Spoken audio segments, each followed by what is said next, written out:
Task force جو FATF جسے کہتے ہیں، گرے لسٹ سے پاکستان نکل آیا ہے، اور پوری قوم کو میں آج پھر ایک مرتبہ دل کی گہرائیوں سے مبارکباد پیش کرتا ہوں، اور ہم سب اللہ تعالیٰ کا شکر ادا کرتے ہیں کہ اجتماعی کاوشوں اور اجتماعی بصیرت سے پاکستان کو آج یہ اللہ تعالیٰ نے کامیابی عطا کی ہے۔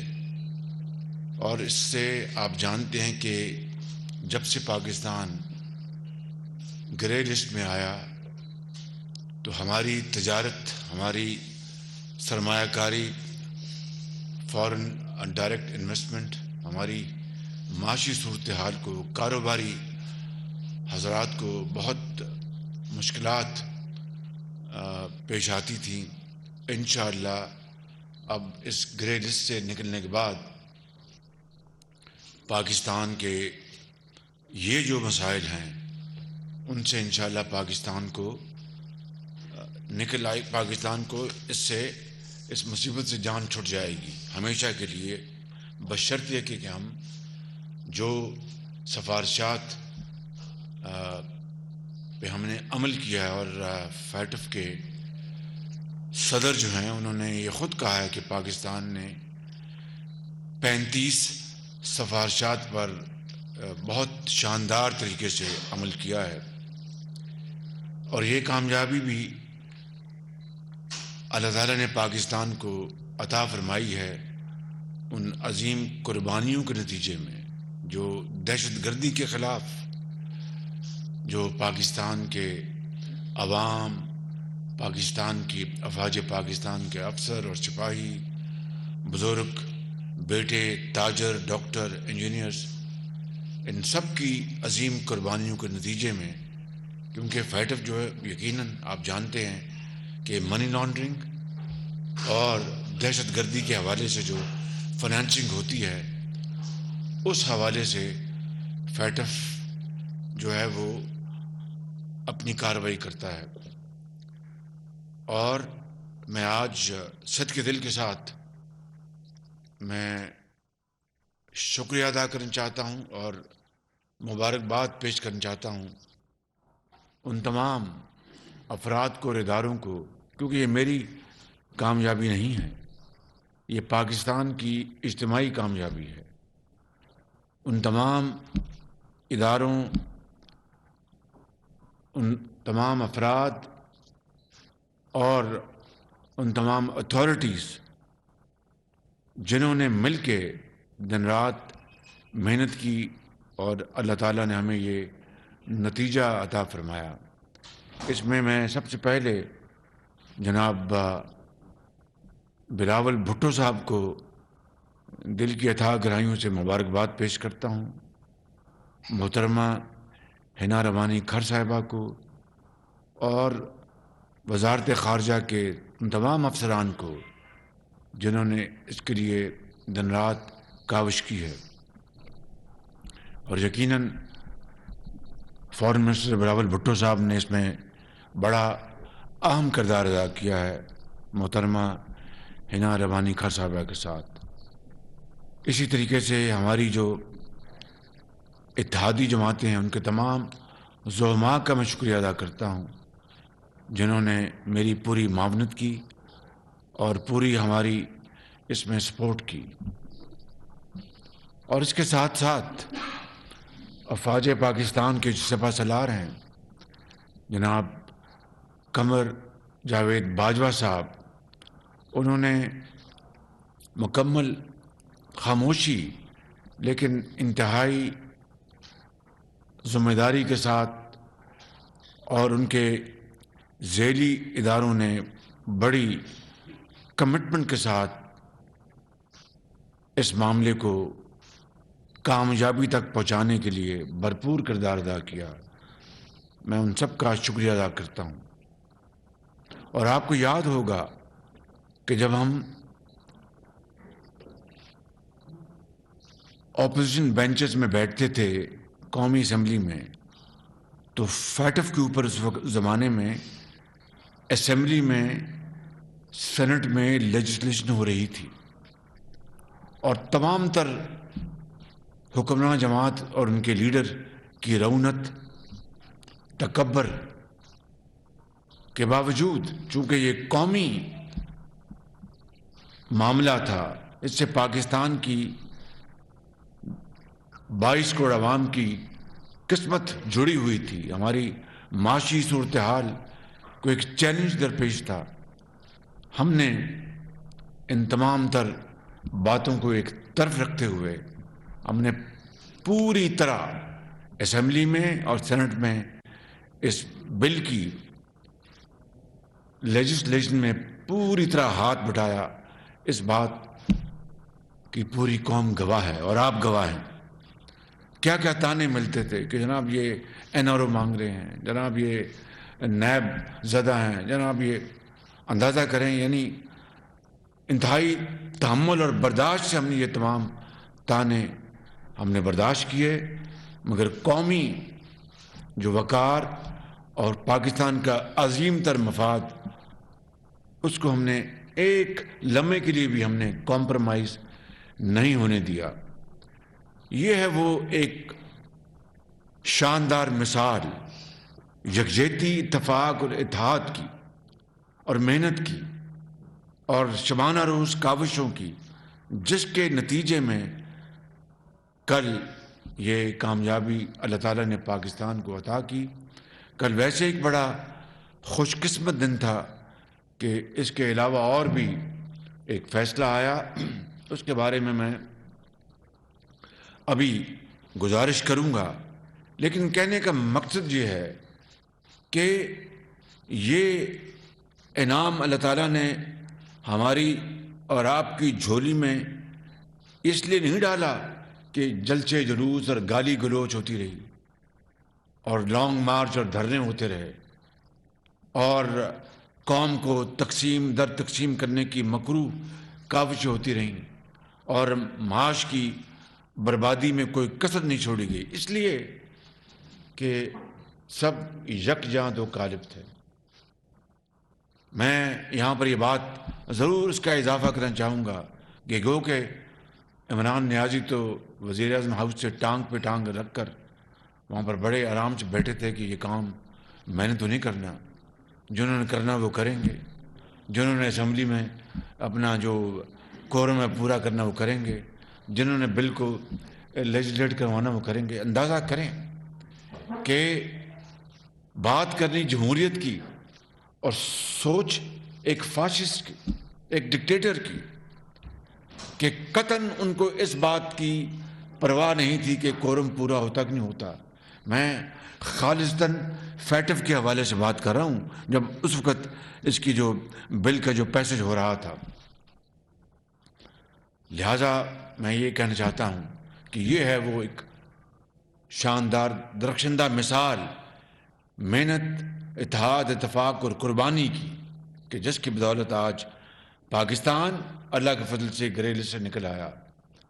آج یقیناً جو نوجوان نسل ہے، طالب علم جو ہیں، جو بے روزگار ہیں، پوچھتے کہ ہمیں روزگار کہاں سے ملے گا، جن کے سروں پر چھت نصیب نہیں اور ایک کمرے میں ایک کنبہ 10 افراد کا رہتا ہے، آپ جانتے ہیں وہ کس طرح رہتا ہوگا۔ وہ پوچھتے ہیں کہ ہمیں گھر کب ملے گا، مجھے دوائی کہاں سے ملے گی، مجھے تعلیم کہاں سے ملے گی، وظیفہ کہاں سے ملے گا۔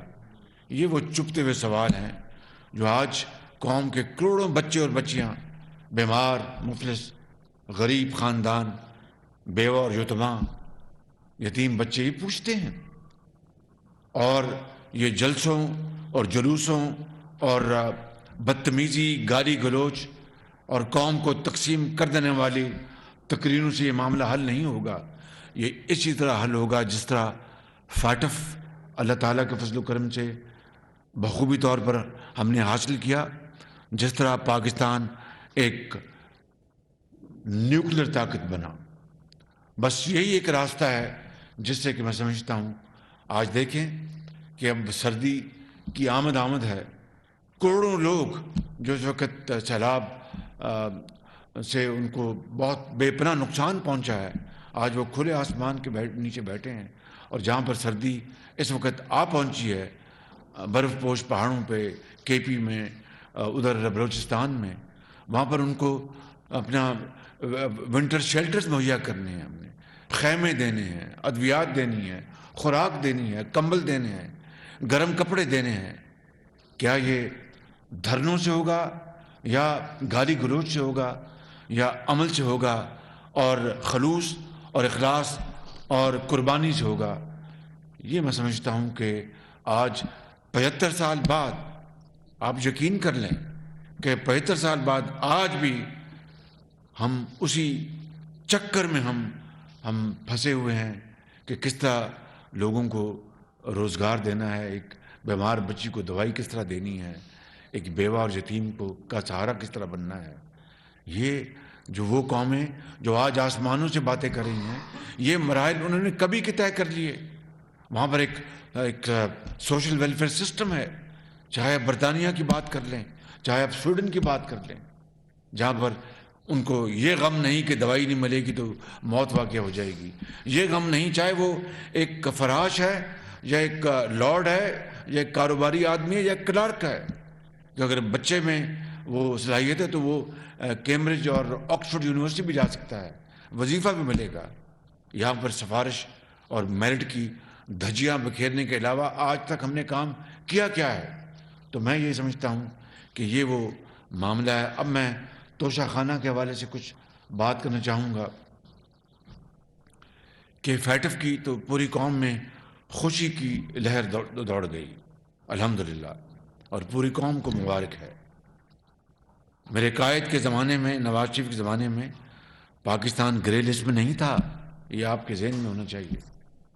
گرے لسٹ نکل آیا تھا، یہ دوبارہ ہم گرے لسٹ میں آئے، یہ میں ریکارڈ کی بات کر رہا ہوں۔ اور کل دوسری خبر جو آئی وہ توشہ خانہ میں عمران نیازی کے حوالے سے کہ وہ ایک سرٹیفائیڈ، وہ ایک خائن ہے، سرٹیفائیڈ چور ہے اور سرٹیفائیڈ جھوٹا ہے۔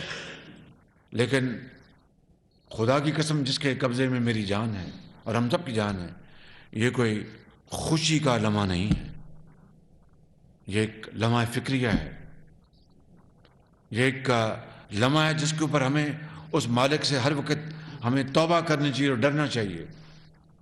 اور مجھ جیسے خطا کار ترین انسان کو تو ہر وقت اس رب ذوالجلال جس کی ایک عدالت میں ایک دم ہمیں پیش ہونا ہے، اس سے ہمیں معافی مانگنی چاہیے۔ یہ لمحہ ہے ایک فکر کا، یہ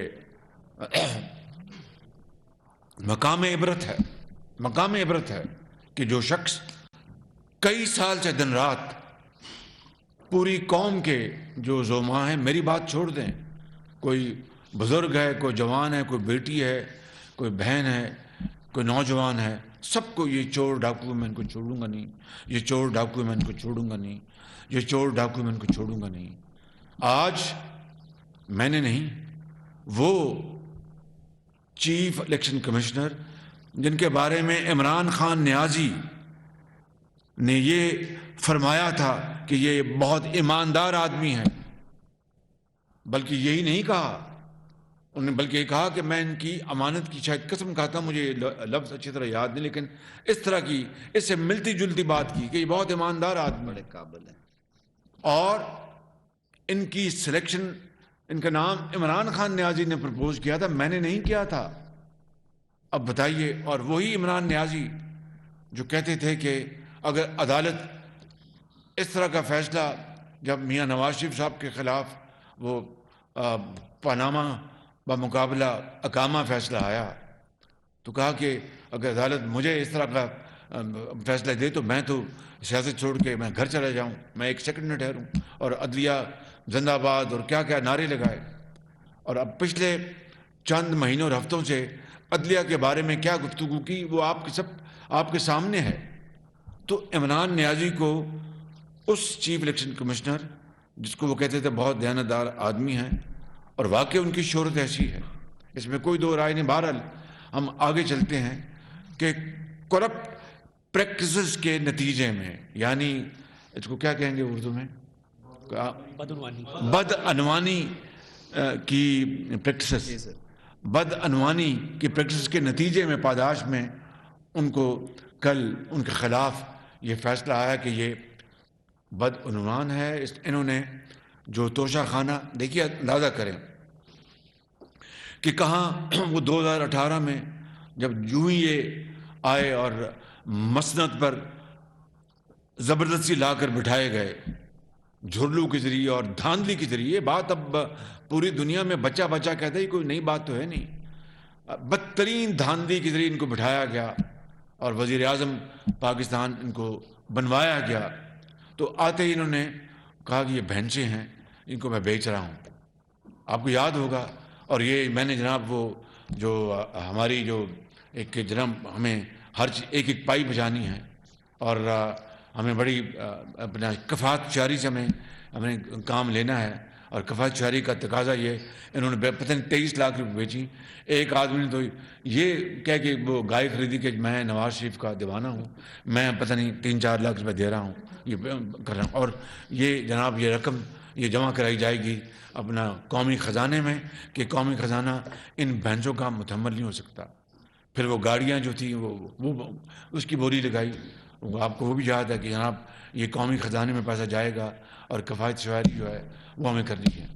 اب آپ بتائیے میرے اپنا بھائیوں کہ یہ نعرے لگانے والا شخص اور تمام باتیں آپ کو علم ہے کہ 300 ارب ڈالر اور جناب جو وہ وزیر اعظم چور ہوتا ہے، جب جب 1 روپیہ نیچے گرتا ہے وہ وزیر اعظم چور ہوتا ہے، جب اپنا بجلی مہنگی ہوتی ہے وہ وزیر اعظم فلاں ہوتا ہے، گیس مہنگی ہوتی ہے وہ وزیر اعظم چور ہوتا ہے. کیا کیا انہوں نے ٹائٹلز نہیں دیے.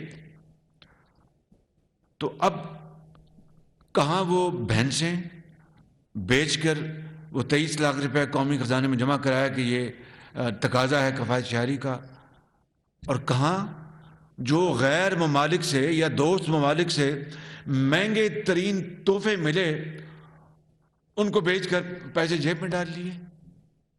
ہاں قوم آپ کو سلوٹ کرتی اگر یہ بیچ کر آپ نے یہ پیسہ یہ 15-20 کروڑ روپے آپ نے قومی خزانے میں جمع کرایا ہوتا تو میں بھی آپ کا ایک سیاسی مخالف ہونے کے باوجود آپ کی ستائش کرتا کہ آپ نے واقعی ایک وہ کام کر کے دکھایا ہے جو کہ قابل ستائش ہے اور شاباش کے قابل ہے.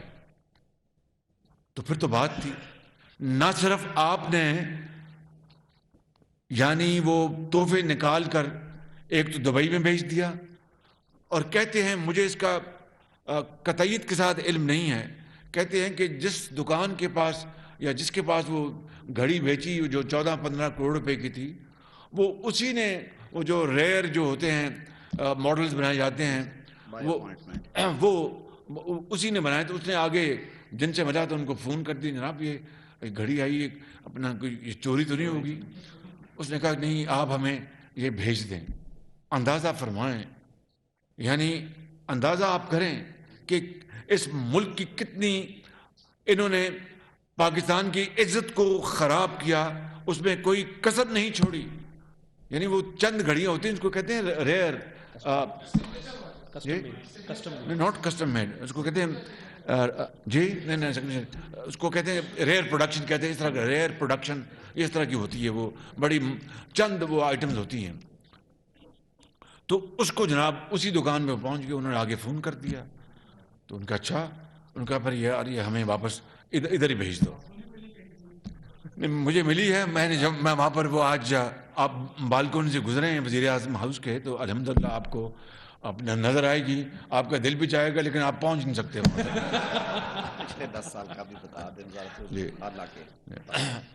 تو یہ مجھے کہہ رہے ہیں کہ میں پچھلے سالوں کو بتا دوں.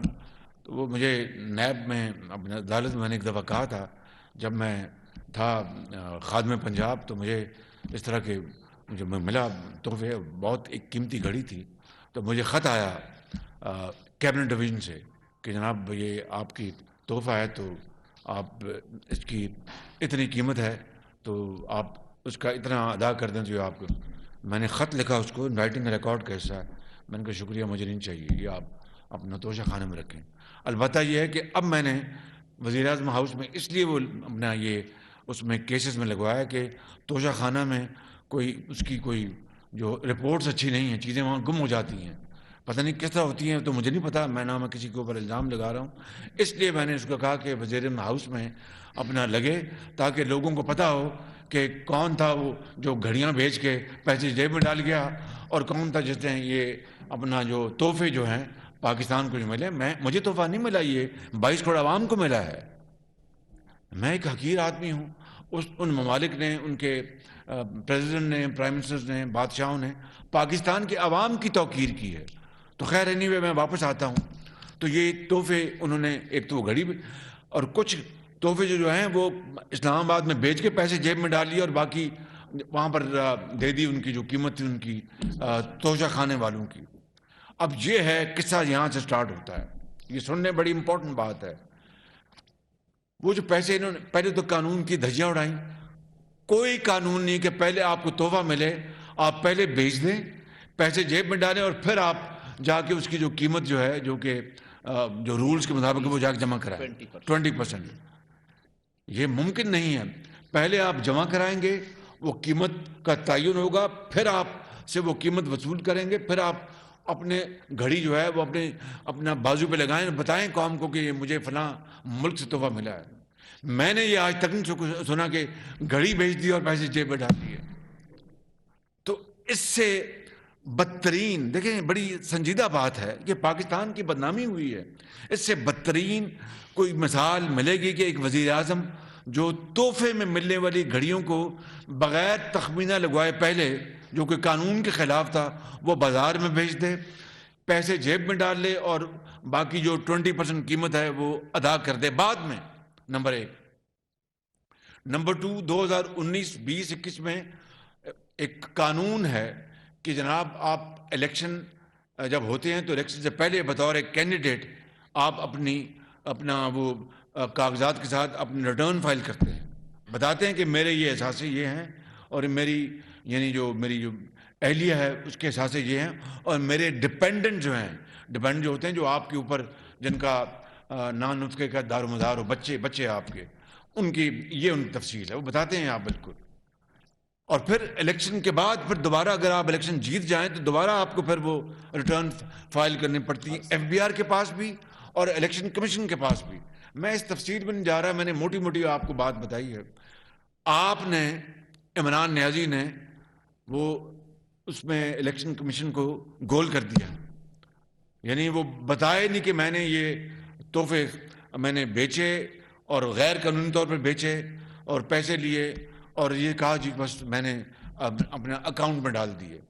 یہ تو اللہ بھلا کرے اسٹیٹ بینک آف پاکستان کا، انہوں نے جب کھوج لگایا تو انہوں نے پھر جب بہت ان کو پریس کیا گیا تو انہوں نے بینک کا نام دے دیا اور ایک غلط اکاؤنٹ دے دیا۔ یہ دیکھیں میں آپ کو بتا رہا ہوں جو جھوٹ، یعنی ٹوسٹ کیا، ایم رائٹ، غلط اکاؤنٹ نمبر دے دیا، غلط، جان بوجھ کے۔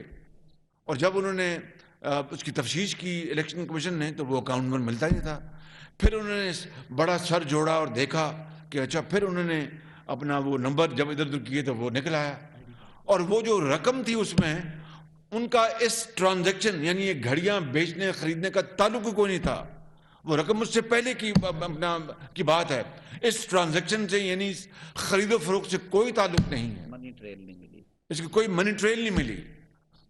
تو یہ خائن، چور، خائن، جھوٹا اور دغاباز، یہ تمام جو جرائم ان کے اوپر، اس کیس کے اوپر ان کے اوپر پوری طرح پوری آب و تاب سے لاگو ہوتے ہیں۔ تو یہ ہے معاملہ میرے بھائیوں، جس شخص نے 22 کروڑ عوام کو کئی سالوں سے یعنی چور ڈاکو یعنی کا ایک تانا دیے رکھا، الزامات لگائے۔ اب میں آپ کو یہ بتانا چاہتا ہوں، یہ بات بڑے امپورٹنٹ ہے، پھر آپ کا سوال ہوگا، اور وہ یہ ہے عمران نیازی، اور یہ ایک لمحہ فکریہ ہے، یہ اللہ تعالیٰ سے ڈرنے والا لمحہ ہے۔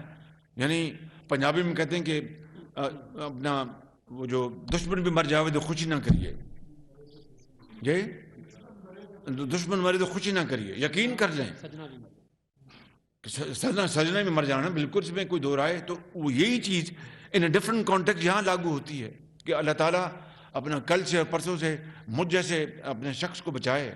اسے ہر وقت معافی مانگنی چاہیے. لیکن جو شخص جس نے یہ چور ڈاکو 6 سال دن رات الزامات لگائے، آج وہ سرٹیفائیڈ چور نکلا، سرٹیفائیڈ خائن نکلا.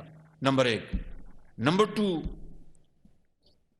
احسن اقبال کے خلاف جو الزامات لگے، اللہ تعالیٰ نے اس کو بریت کے سرٹیفکیٹ دیا ہائی کورٹ اسلام آباد سے. اور چور ڈاکو یہ دن رات ہم سب کو کہتا تھا. میری بھتیجی مریم نواز کو کیا کیا اپنا وہ لفظ منہ پر نہیں آ سکتے کسی کی بیٹی اور بہن کے بارے میں. ان کو کیا کہا، اس کو بھی اللہ تعالیٰ نے اسلام آباد کی ہائی کورٹ سے اللہ تعالیٰ نے بریت عطا فرمائی. اور کوئی نیب کے جو امینڈڈ لاز کے مطابق نہیں، وہ پرانے لاز کے مطابق میرٹ کے اوپر. میں اپنی بات نہیں کرتا، لیکن ایک بات ضرور کروں گا کہ جو کیس ایف آئی اے میں میرے خلاف انہوں نے اور ان کے جو شہزاد اکبر تھے، وہی پلندہ انہوں نے نیشنل کرائم ایجنسی لندن کو 2019 میں بھیجا تھا. اور 2 سال اس کے اوپر تحقیق ہوئی. 2 سال. اس میں کوئی کسی کو اپنا ڈاؤٹ نہیں ہونا چاہیے. 2 سال تحقیق ہوئی. مجھے نوٹسز آئے کہ آپ فلانے بینک کو کہیں. جب میں ضلع وطنی میں تھا تو میں 8 سال باہر رہا. میں کچھ سال جدہ میں، کچھ سال 1 سال امریکہ میں. جب میرا کینسر کا مرض کا علاج ہوا، پھر میں لندن آ گیا. تو وہاں پر ظاہر ہے کہ میں نے کئی مرتبہ کہا کہ میں نے اپنا روزگار کمانا تھا. ملکہ برطانیہ کا ان کی جو مہمان نوازی تو میں نے اختیار نہیں کرنی تھی، تو میں نے وہاں پر اپنا کاروبار کیا اور ہر چیز ڈکلیئرڈ تھی. 2 سال این سی اے نے پوری طرح، اور این سی اے وہ ہے نیشنل کرائم ایجنسی جس کا ہم پلہ دنیا کی بہترین سے بہترین جو کرائم ایجنسی، اس کا مقابلہ نہیں ہے. ان کی آنیسٹی، ان کی انویسٹیگیٹو کیپیسٹی اور ان کی ٹرانسپیرنسی، ہر چیز. اور بالآخر لندن کی کورٹ میں انہوں نے یہ داخل کروایا کہ ہمیں اس میں سے کچھ نہیں ملا اور ہم اس کیس کو ڈراپ کر رہے ہیں. تو یہ کیس جو ہے لندن کی کورٹ کا ہے، اور وہ اللہ تعالیٰ نے اس مالک کے فضل و کرم سے، اس مالک نے یہ مجھ ناچیز پر رحم کیا. تو اس کی طرف سے پوری کوشش تھی کہ مجھے وہاں پر منی لانڈرر یا پاکستان کی جو وسائل ان کی کرپشن دکھا دے. لیکن مجھے سرٹیفکیٹ ملا دنیا کی اس عدالت اور ایجنسی سے، شاہکار دنیا کی مانی ہوئی عدالت سے اور ایجنسی سے، کہ میرے خلاف کچھ نہیں نکلا. اس اللہ کا جتنا میں شکر ادا کروں کم ہے. وہی case F I A court Lahore نے فیصلہ کیا. ان کی جو ہمشیرہ ہے اس کو این آر او انہوں نے دیا، ایف بی آر نے. اور وہ جو اسی طرح یہی چیز جو عمران خان نے کی کہ مس ڈکلیریشن اور جھوٹ بولا، انہوں نے بھی مس ڈکلیریشن کئی سال انہوں نے اپنے احساسات سے باہر کے انہوں نے ڈکلیئر نہیں کیے تھے. اور وہ شوکت خانم کے بورڈ کی ڈائریکٹر ہیں، رہی ہیں، نمل یونیورسٹی کی بورڈ کی ڈائریکٹر رہی ہیں ان کی ہمشیرہ صاحبہ. اور ان کو این آر او دلوایا انہوں نے. ایک دفعہ رات کو انہوں نے آ کے کہا، آپ کو یاد ہوگا، یہ میں چینی اور جو گندم کی سکینڈل ہے میں چھوڑوں گا نہیں، کمیشن بنا دیا ہے اور اس میں ساری ایجنسیز ہیں. وہ کمیشن کہاں ہے آج تک؟ اس کی کدھر اس کی رپورٹ؟ ایک دفعہ رات کو 12 بجے آ گئے کہ جو قرضے لیے ہیں پچھلی حکومتوں نے، میں نے کمیشن بنا دیا اور تمام agencies, I S I, I B, پتہ نہیں کون کون اس میں، اور یہ میں پوری قوم کو دکھاؤں گا. وہ کدھر گئی وہ رپورٹ؟ بھئی ہم کو فرشتے نہیں ہیں، ہم سے بہت غلطیاں ہوئیں. اور لیکن دن رات جھوٹ بولنا، دن رات قوم کو یعنی ریاست مدینہ کا اس کا تذکرہ کرنا، اور یعنی عالم یہ ہے کہ اپنا کردار یہ کہ آپ سرٹیفائڈ چور نکلے ہیں، خائن نکلے ہیں. تو میں سمجھتا ہوں کہ یہ وہ چیزیں ہیں میرے بھائیوں جو آج میں آپ کے سامنے میں لانا چاہتا تھا. اور میں آج پھر کل جو فیصلہ آیا ہے، میری اس بات کو دوبارہ اللہ تعالیٰ نے اس کی شرم رکھی جب میں کہتا تھا یہ نیب نیازی گٹھ جوڑ ہے. نیب نیازی گٹھ جوڑ، ایک خاتون، مجبور خاتون کو اس کو محبوس کیا، اس کو وزیر اعظم ہاؤس میں رکھا اور چیئرمین نیب کو بلیک میل کیے رکھا تاکہ وہ پشاور کا بی آر ٹی وہ کیس نہ سامنے آ جائے، بلین ٹری کا سکینڈل وہ سامنے نہ آ جائے، اور جو دوسرے اپنے لوگوں کو انہوں نے جو بے پناہ جو نوازا وہ چیز سامنے نہ آ جائے، ہیلی کاپٹر کا کیس سامنے نہ آ جائے. میں کس وہ جو معلم جبہ کا کیس وہ سامنے نہ آ جائے. ہائی کورٹوں سے, سپریم کورٹوں سے سٹے آرڈر لیے, اپنے کیسوں کے خلاف سٹے آرڈر لیے, حکومت میں بیٹھے ہوئے اور تانے دینا, اور پھر ریٹائرڈ ججوں کو آرڈیننس کے ذریعے اپنا قائم اپنا رکھنے کے لیے, نیب کورٹ رکھنے کے لیے ریٹائرڈ ججز, تاکہ ان کے جس طرح اس خاتون کو مجبور کیا اس طرح ان کو مجبور کر کے اپنی مرضی کا ریٹائرڈ جج لگا کے کہ بھئی ان کے خلاف فیصلے دو. تو قدرت کا نظام اپنا ہے, اس کی لاٹھی بے آواز, اس سے ڈرنا چاہیے, اس سے رحم مانگنا چاہیے. جی سلمان غنی صاحب, آپ نے ایک بہت اچھی بات کی ہے کہ مجھے الیکشن کمیشن سے جو عمران خان صاحب کی نااہلی ہوئی ہے, آپ نے کہا کہ مجھے اس پہ افسوس ہوا ہے. اس سے پہلے پاکستان, میں نے کہا کہ یہ مقام عبرت ہے, مقام خوشی کا مقام. سر, اس سے پہلے پاکستان کے ایک پرائم منسٹر کو پاناما کیس میں ٹرائل کیا گیا اور انہیں اقامہ میں سزا دی گئی.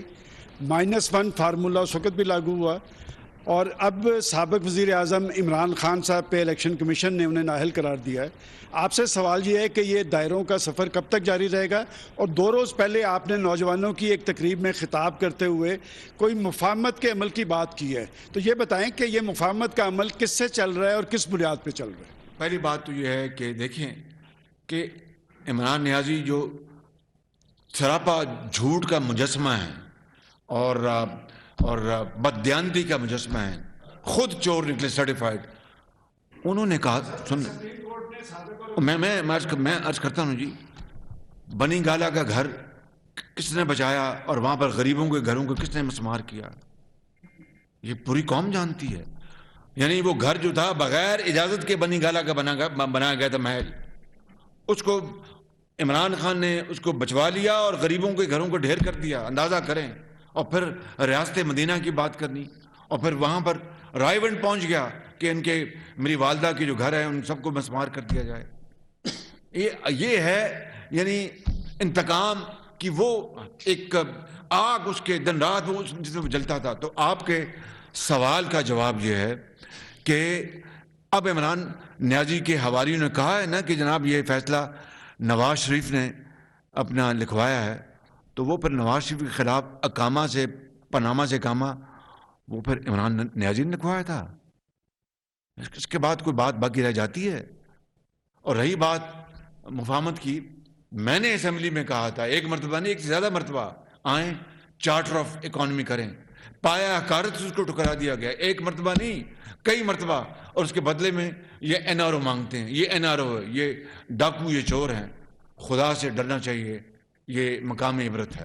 ارسلان رفیق بٹی صاحب.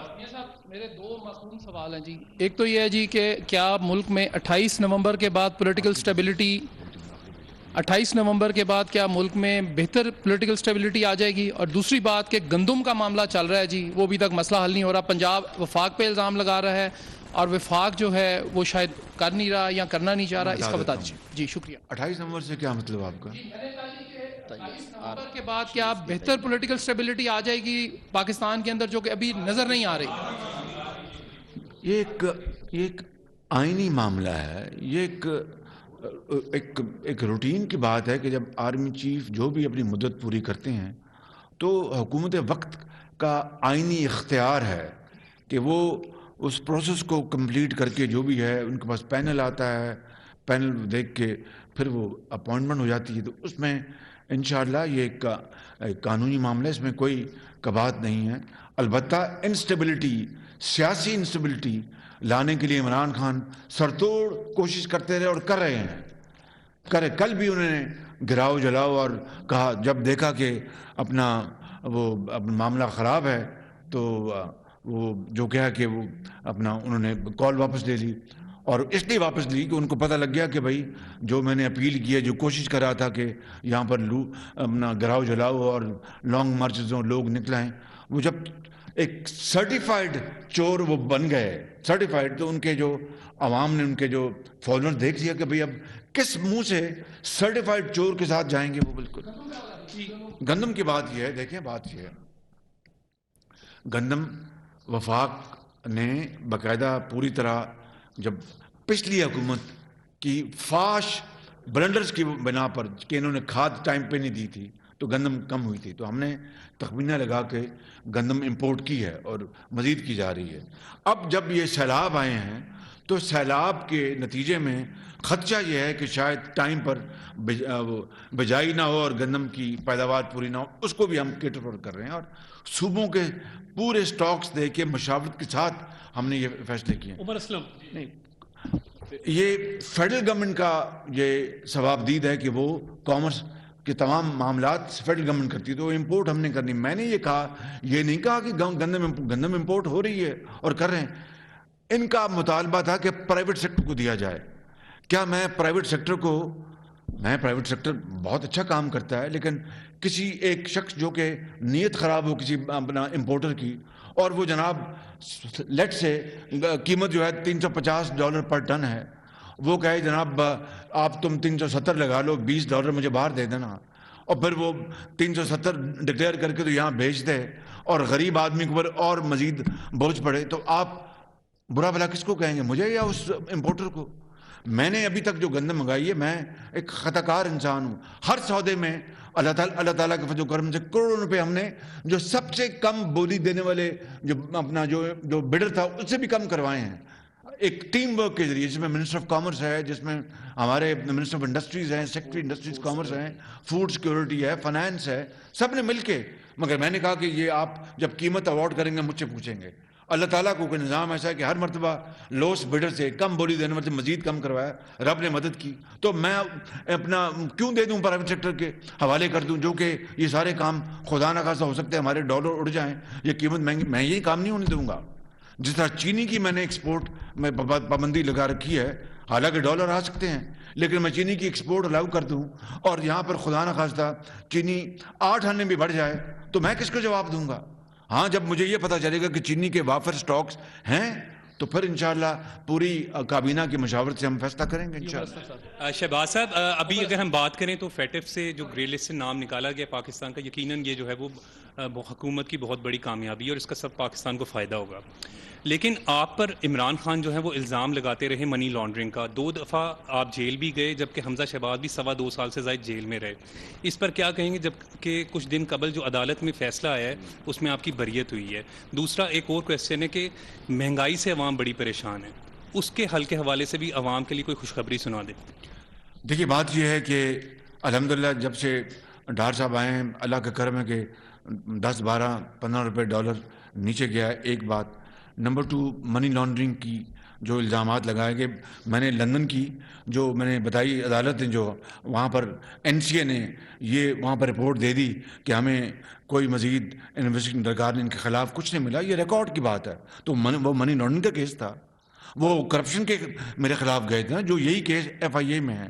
مجھے بتائیں، میں عدالت میں جیل میں نہیں گیا، حمزہ نہیں جیل میں گیا، نواز شریف بھی گئے، مریم نواز بھی گئیں، اور ان کے کمرے میں کس طرح کیمرے لگائے گئے کون نہیں جانتا، کس طرح گھسیٹا گیا میری بیٹیوں کو عدالتوں میں، کس طرح یہ 6 نمبر جو گھر ہے میرے یہاں پر جو میری 2 بیٹیاں بیائی ہیں، ان کو کس طرح وہ ان کو اپنا وہاں پر پہنچی، ان کی گاڑیاں پولیس گردی ہوئی، ان کو گھیرے میں لیا گیا، حالانکہ دونوں کا کوئی تعلق نہیں تھا کسی کیس سے.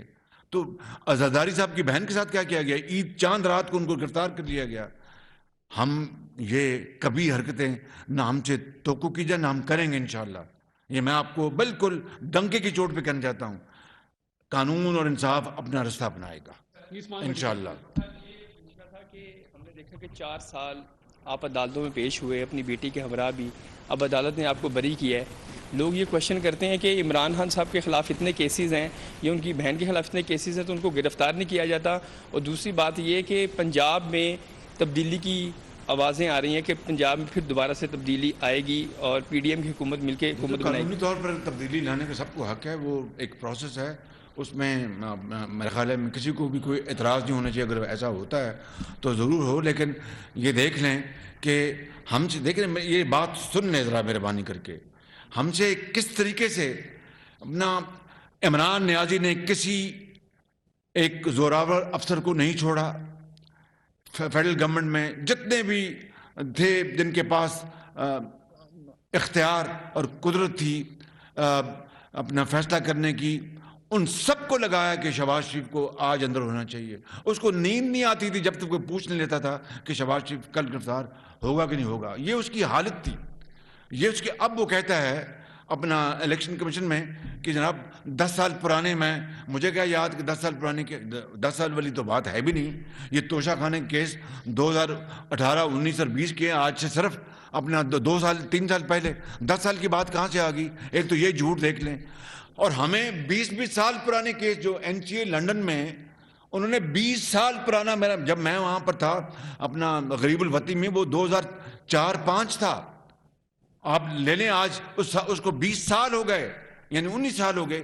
وہ 19 سال پرانے کیسز ہمارے انہوں نے نکلوائے. ہم نے تو اف نہیں کی. اب اس کو 3 سال 10 سال اس کو نظر آنے لگے. یہ ہے مکافات عمل. بابر ڈوگر صاحب پنجاب میں خاص طور پر بیوروکریسی کچھ افسران ایسے ہیں جن کو فیڈرل گورنمنٹ نے تبدیل کر دیا. وہ فیڈرل منسٹر کے خلاف پرچے درج کر رہے ہیں لیکن اور ان کا تبادلہ بھی کر دیا لیکن وہ احکامات بھی نہیں مانتے. تو ان کے خلاف کب انکوائری انیشیٹ ہوگی؟ جی وہ ایک جو قانون اپنا راستہ اپنائے گا اس میں عدنان شیخ صاحب آپ بطور وزیر اعظم پاکستان آپ ان کے استقبال کے لیے جائیں گے؟ اور اگر پنجاب حکومت یہ عمران خان لانگ مارچ کرتا اور پرویز الہی سپورٹ کرتی پنجاب حکومت کو تو کیا پنجاب میں گورنر راج لگایا جا سکتا ہے؟ نہیں تو میں نواز شریف صاحب انشاءاللہ آئیں گے اور اللہ نے ضرور آئیں گے تو میں ایئرپورٹ جاؤں گا ان کو لینے کے لیے. آپ کو اعتراض ہے اس میں؟ شہباز صاحب عارف ملک صاحب پیچھے صاحب آپ عوام کو ایجوکیٹ کر رہے ہیں اور پچھلے کئی روز سے ایجوکیٹ کر رہے ہیں کہ عمران خان چور ہے, وہ کرپٹ ہے اور انہوں نے سرٹیفائیڈ چور ہے. اس سے پہلے بھی آپ ایجوکیٹ پہ لوگوں کو کرتے رہے کہ آصف زرداری چور ہے, اس نے بدبیانتی کی ہے, اب وہ آپ لوگوں کے ساتھ بیٹھا ہے. تو کیا اب وہ ایماندار ہو گئے آصف زرداری؟ اب آپ لوگوں کو کیسے ایجوکیٹ کریں گے؟ جو ان کے حلیف بیٹھے ہیں ان کے بارے میں کیا کہیں گے؟ نہیں میں بات آپ سے میں تو آپ کے سوال کا جواب دے رہا ہوں. ان اپنے حلیفوں کے بارے میں وہ کیا کہا کرتے تھے عمران نیازی جو یہاں بیٹھے ہیں؟ نہیں گزارش یہ ہے نہیں آپ نے سوال کیا ہے کہ آپ نے ایک نام لیا عمران خان, ان کے بارے میں یہ کہتا تھا عمران خان کا کہا نا. نہیں مگر یہاں پر جو ان کے حلیف بیٹھے عمران خان ان کے بارے میں کیا کہتے تھے؟ جی میاں صاحب میں آپ سے جاننا یہ چاہ رہا ہوں, میاں صاحب army chief general Qamar Javed Bajwa صاحب عمران خان صاحب سے جتنی بھی ملاقاتیں کی ہیں آپ کے اپروول سے کی ہیں, اور دوسرا یہ کہ آرمی چیف کا کل بیان آیا تھا کہ سیاست سے ان کا کوئی تعلق نہیں ہے. کچھ کور کمانڈرز کے بھی عمران خان صاحب سے ملنے کی ملاقاتوں کی جو ہے وہ اسپیکولیٹ ہوا. تو اگر سیاست سے تعلق نہیں ہے تو پھر یہ سارے رسپیکٹڈ جو شخصیات ہیں. میں ایک منتخب ایک وزیر اعظم ہوں, میرے منصب کا تقاضا ہے کہ میں عمران خان نیازی کی طرح اس کے اوپر کوئی میں گیسنگ نہ کروں. بالکل. عاصم نصیر شہباز صاحب آج سب سے اہم میرا خیال ہے لاہور میں جو ایونٹ رہا ہے وہ جسٹس فائز عیسیٰ کی تقریر تھی, اور انہوں نے کہا کہ جو جمہوریت کا دشمن ہے وہ پاکستان کا دشمن ہے.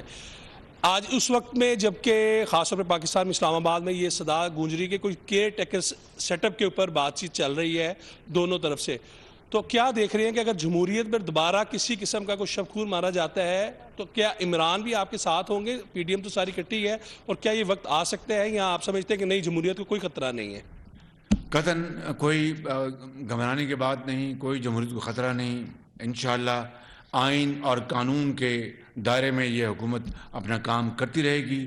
جو ہمارے فرائض ہم نبھاتے رہیں گے. البتہ اگر ملک کی بہتری کے لیے, اگر ملک کی اس ہماری جو نسلوں آنے والی نسلوں کی بہتری کے لیے کوئی اگر اپنا کوئی پیشکش میں کرتا رہا ہوں اور اس کو ٹھکرایا جاتا رہا ہے, آج بھی میں کہتا ہوں کہ ہم پاکستان کے مستقبل کے لیے اپنی نسلوں کو ان کے فیوچر کو درخشندہ بنانے کے لیے, تابناک بنانے کے لیے, اس مستقبل کے لیے میں ہر در پر جانے کے لیے تیار ہوں, بشرطیہ کہ اس میں سنسیریٹی ہو, اس میں سنجیدگی ہو, اس میں دغا دھوکہ اور فریب اور اس میں فراڈ پن نہ ہو. اس میں شہباز صاحب پہلے تو آپ خادم پنجاب تھے, اب خادم پاکستان بن گئے ہیں.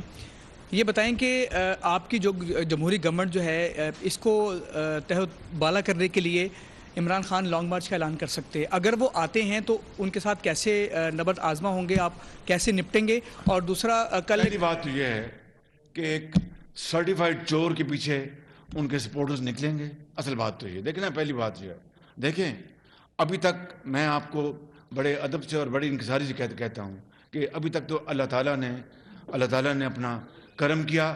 جو کیسز ہمارے خلاف جھوٹے بنائے گئے, دیکھیں ہماری پچھلی اور اگلی نسلوں کا بھی حساب ہم سے لے لیا گیا. عمران خان سے قانون کے مطابق ان سے حساب مانگا جا رہا ہے اور وہ بھاگ رہے ہیں سرٹیفائڈ چور کے پیچھے. اگر ان کے حوالے میں جانا تو ان کی مرضی ہے, لیکن قانون اپنا راستہ اختیار کرے گا. ہم جو فیڈریشن ہے, جو پاکستان کی وحدت کی اور یکجہتی کی نشانی ہے, قطعاً اس کو کسی سرٹیفائڈ چور اور ڈکیت کو ہم وہاں پر گھسنے نہیں دیں گے. عمران بھٹی صاحب, شہباز صاحب میرا سوال یہ ہے آپ سے, نکلنے کے بعد کیا پاکستان کی ایکسپورٹ بڑھے گی؟ اور یہ جو پاکستان کی معیشت کی آج کی صورتحال ہے, کیا معیشت کی بحالی اور ترقی کا عمل جو ہے وہ قابل عمل ہو سکے گا؟ جی ہم اس کے لیے پوری طرح کوشاں ہیں. دیکھیں مشکلات بہت بڑی ہیں, چیلنجز بہت بڑے ہیں, کوئی شک نہیں. ہم نے جن حالات میں یہ اقتدار سنبھالا ہے, یقین کریں کہ یہ کانٹوں کی مالا ہے. لیکن میں پھر آپ کو بلا خوف تردید کہتا ہوں کہ نواز شریف صاحب نے, میں نے, میری پارٹی نے اور تمام مخلوط حکومت کے زعماء نے, انہوں نے اپنا جو سیاسی جو اثاثہ ہے اس کو داؤ پہ لگایا ہے. ریاست کو بچانے کے لیے سیاست کو قربان کیا. اور میں کئی مرتبہ کہہ چکا ہوں, آج پھر کہتا ہوں کہ خدا کی قسم پاکستان کی بقا اور بہتری کے لیے مجھے اپنی جان کی ہر چیز کی قربانی دینی پڑے تو یہ کوئی قربانی نہیں ہے.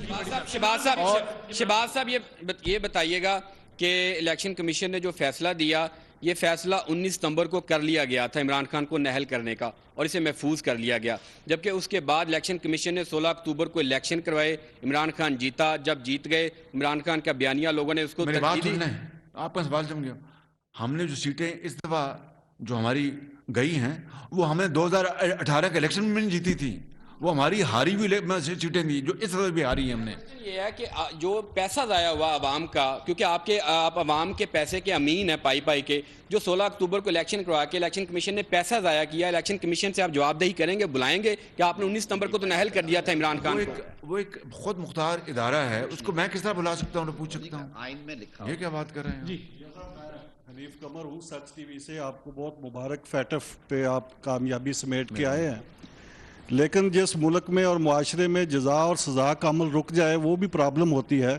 فیٹف میں لانے والے کون تھے پاکستان کو؟ فیٹف کی جو گرے لسٹ تھی اس کے کچھ ذمہ داروں کا تعین آپ کریں گے, کوئی کمیشن بنائیں گے, کوئی انکوائری ہوگی, ان لوگوں کا بھی محاسبہ ہو جنہوں نے فیٹف میں ڈالا پاکستان کو اس گرے لسٹ میں؟ یہ آپ کا ایک بڑا ایک صائب سوال ہے, سنجیدہ سوال ہے, اس کا جواب بالکل آنا چاہیے. لیکن میں سمجھتا ہوں کہ ہمیں اب آگے دیکھنا چاہیے اور ماضی سے سبق حاصل کرنا چاہیے. رمیز صاحب, پرائم منسٹر صاحب, ایک تو بہت شکریہ ہمیں اپرچونٹی دینے کے لیے سوال جواب کی. سوال سر یہ ہے آپ سے کہ politics is a game of perception.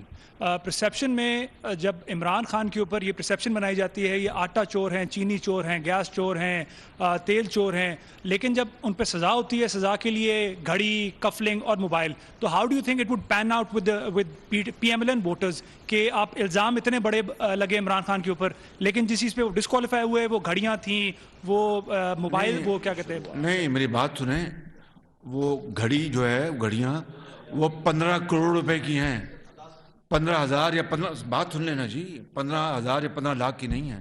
اور ابھی جو 50 ارب روپے کا جو سب سے بڑا فراڈ ہوا ہے, یہ کابینہ نے وہ لفافہ, بند لفافہ, اس کے اوپر فیصلہ دے دیا کہ ہاں جی ہمیں یہ منظور ہے. بند لفافے میں کچھ بھی ہو سکتا تھا. میری بات سن لیں, آپ نے سوال کیا, اس کا جواب دے رہا ہوں. بند لفافے میں کچھ بھی ہو سکتا تھا. خدا نہ خواستہ پاکستان کے جو نیوکلیر طاقت کا کو اگر وہ اپنا فیصلہ ہوتا تو کیا کابینہ وہ فیصلہ کرتی بغیر دیکھے؟ پاکستان کو, اپنا کشمیر کو خدا نہ خواستہ, اللہ نہ کرے میرے منہ میں خاک, بیچ دینے کا فیصلہ ہوتا, کیا وہ کابینہ وہ اپنا کا فیصلہ تھا؟ بند لفافہ.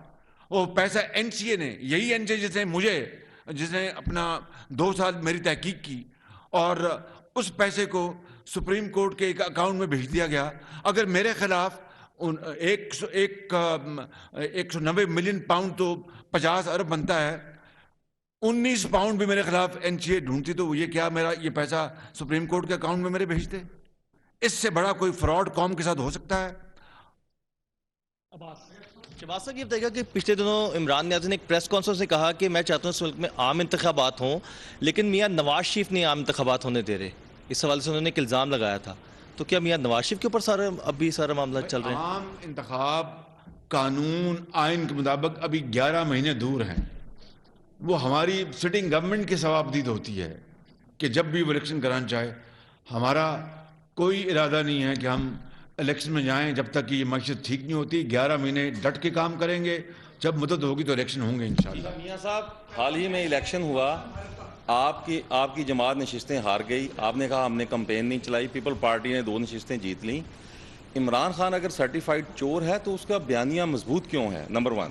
ایک منٹ سر. دوسرا، اگر ان حالات میں 2 4 6 مہینے میں الیکشن ہو جاتے ہیں، آپ کی جماعت کیسے کتنی نشستیں حاصل کرے گی؟ دیکھیے بات یہ ہے، وہ تو اللہ جانتا ہے، میں کوئی ولی نہیں ہوں کہ میں نشستیں بتاؤں. ہٹلر کا بھی بیانیہ بڑا مضبوط تھا، ہٹلر کا، اور اس نے جرمنی کا، اسے اینٹ سے اینٹ بچ گئی، آدھا ملک چلا گیا، جس کو 65 سال بعد بڑی محنت سے جرمن قوم نے اور اپنی دن رات محنت کر کے اس کو واپس لیا. اپنی جب وہ دوبارہ 60 سال بعد اس قابل ہوئی. تو عمران اور ہٹلر کا یہ مقابلہ ہے. میاں صاحب آپ بڑی کوشش کر رہے ہیں ملک کے لیے. سب سے پہلے تو یہ ہے کہ یہ کیا پاک بھارت جو ہے یہ ہم ہمسائے بھی ہیں، تو کیا مستقبل میں کوئی ایسا پلان ہے کہ ہماری آپس میں تجارت ہو جس سے ہماری معیشت مضبوط ہو؟ دوسرا جو سب سے بڑا ایشو ہے پنجاب میں اس وقت، لوگ بجلی کی قیمتوں سے بہت تنگ ہیں. کیا اس حوالے سے کوئی پلاننگ کی ہے آپ نے کہ کوئی جلدی ریلیف ملنے کی توقع ہے؟ بجلی کی قیمت دیکھیے، سن لیں کہ ہماری حکومت کو آئے وہ صرف 6 مہینے ہیں، 6 مہینے. تو یہ بجلی کی جو قیمتیں جو ہیں یہ ماضی کی سچی بات کریں، ماضی کی ایک حکومت نے کئی حکومتوں کا کیا دھرا ہے. جس طرح میں آپ کو مثالیں بتا چکا ہوں، اب ٹائم کافی ہو گیا ہے. صرف یہ میں کہہ رہا ہوں کہ فیول ایڈجسٹمنٹ چارج میں میرے قائد میاں نواز شریف نے کہا کہ بھئی یہ کسی صورت نہیں اپنا لگنے چاہیے، تو 300 یونٹ تک میں نے رکھوایا.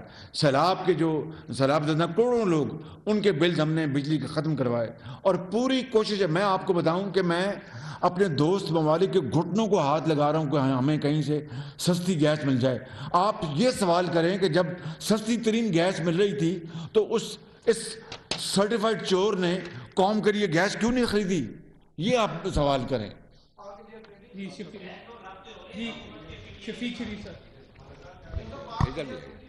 جی میں پاکستان ہندوستان کے تعلقات کو بحال کرانے کے لیے پوری طرح میں سہمت ہوں. میرے قائد بھی سہمت ہیں، لیکن جب تک کہ جو الجھے ہوئے مسائل ہیں جس کے اوپر کشمیریوں نے اپنا ہزاروں لاکھوں کشمیریوں نے قربانیاں دی ہیں اور کشمیر کی وادی ان کے خون سے اپنا سرخ ہو گئی ہے، جب تک ہندوستان اس کے اوپر سنجیدگی کے ساتھ اور پورے دل جمی کے ساتھ نہیں آتا حل کرنے کے لیے، اس وقت تک میں سمجھتا ہوں کہ بڑا مشکل ہے. لیکن یہ مودی صاحب کو چاہیے کہ یہ بچائیں اپنے نوجوان نسل کو، مستقبل کو، اور پاکستان میں بھی ہم اپنے مستقبل کو بچائیں، غربت کو ختم کریں اور یہ ہتھیار خریدنا کم کریں اور ملک کے لیے تعلیم اور علاج کو عام کریں. یہ تبھی ہوگا کہ جب تک یہ مسائل حل نہ ہو جائے. میاں صاحب یہ فرما دیں کہ آپ قوم کا 1-1 روپیہ بچانے کا ہمیشہ نعرہ لگاتے رہے ہیں، لیکن اس وقت وفاقی کابینہ کے اندر ایک فوج اکٹھی کی آپ نے وفاقی وزراء کی، جن میں سے 1 درجن ایسے ہیں جن کے پاس کوئی محکمہ بھی نہیں ہے. تو یہ فضول خرچیاں جو کیوں ہو رہی ہیں؟ یہ بات آپ کی دیکھیں، یہ ایک سیاسی حکومت ہے. جہاں تک پاکستان کے محدود وسائل کا تعلق ہے، میں ایک ہی بات آپ کو بتا رہا ہوں، ایک ہی بات، کہ گندم کی مد میں ہم نے الحمدللہ اربوں روپے بچائے ہیں سب سے کم بولی لگانے والے سے. اس کی تو آپ ذکر نہیں کرتے. اور یہ جو اگر ہم نے رکھے ہیں اپنا کابینہ کا سائز بڑا ہوگی تو ان کا جو سرٹیفائیڈ چور ہے اس کی جو تھی حکومت وہ چھوٹی تھی. جی لاسٹ کویسچن بلوچ صاحب یہ بتائیے گا کہ آج کل میاں صاحب یہ بتائیے گا کہ آج کل یہ خبریں چل رہی ہیں کہ پی ٹی آئی کے بیک ڈور رابطے بڑے چل رہے ہیں، تو یہ کیا فیڈرل گورنمنٹ کے ساتھ کوئی رابطے ہو رہے ہیں جس کا عمران خان ذکر بھی کر چکے ہیں کہ ہاں ہو رہے ہیں، یا کسی اور ادارے کے ساتھ؟ اور دوسرا یہ بتائیے گا کہ مہنگائی کی وجہ سے لوگ بڑے پس رہے ہیں، تو اس حوالے سے کوئی ریلیف ملنے کی کوئی توقع ہے؟ بالکل پوری کوشش ہوتی ہے کہ جو بھی ریلیف ہو عوام کے حوالے کی. آج ہی یہ پیناڈول جو ہے بڑی مہنگی پیناڈول ہو گئی ہے، میں نے کہا میں قیمت نہیں بڑھاؤں گا، اس کا حل ڈھونڈیں گے. اور بیک ڈور رابطوں کے حوالے جو آپ نے بات کی ہے تو ابھی بیک ڈور میں آپ کو بتاؤں گا انشاءاللہ. جی آخری میاں شاہد صاحب لاسٹ. میاں صاحب یہ بتا دیجیے گا، میاں شاہد صاحب آ رہا ہوں. میاں صاحب یہ بتا دیجیے گا عمران خان کے خلاف القادری ٹرسٹ کیس، اس کے علاوہ فرح گوگی کے کرپشن کیسز، بے شمار کرپشن کیسز ہیں، اور شاید خاقان عباسی بھی یہ کہہ چکے ہیں کہ لگتا ہے یہ حکومت کی کمزوری ابھی تک ہاتھ نہیں ڈالا گیا. کس چیز کا آپ کو انتظار ہے؟ کیوں جو ہے وہ اس کو قانونی کارروائی نہیں کی جاتی؟ میں عمران خان نہیں ہوں کہ میں بلا کے دن رات بڑے افسروں کو کہوں کہ پکڑو شہباز شریف کو اندر کرو، مریم نواز کو گرفتار کرو، ان کے گھروں میں اب جا کے ان کو گھیراؤ کر لو. یہ ادارے ہیں، اداروں کا کام ہے کہ وہ قانون کے مطابق، جس طرح آپ نے الیکشن کمیشن کا دیکھا، جس طرح فارن فنڈنگ کا دیکھا. اب دیکھیے کہ عمران خان کا پیٹ کب رجے گا. یہ بات کرتے ہیں 20 کروڑ روپے کی اپنے ہیرے جو ہیں، جواہرات، گھڑیاں وہ جیب میں ڈال لیں. وہ ووٹن کرکٹ کلب ہے، اس کا خیراتی پیسہ وہ جیب میں ڈال لیا. وہ طارق شفیع سے لے کے وہ چائے پلانے والا، ان کے ناموں میں جو اربوں روپے منگوائے فنڈز وہ کھا گئے.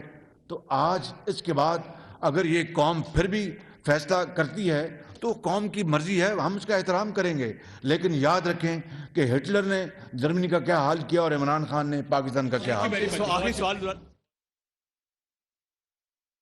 وزیر اعظم شہباز شریف اس وقت نیوز کانفرنس کر رہے ہیں لاہور میں. انہوں نے ایک بار پھر chairman P T I Imran Khan کو تنقید کا نشانہ بنایا. کہا کہ مقام عبرت ہے جو شخص قوم کے سامنے چور کا راگ الاپتا تھا، آج اسے سرٹیفائیڈ چور قرار دے دیا گیا ہے اور الیکشن کمیشن نے اسے نااہل کر دیا ہے.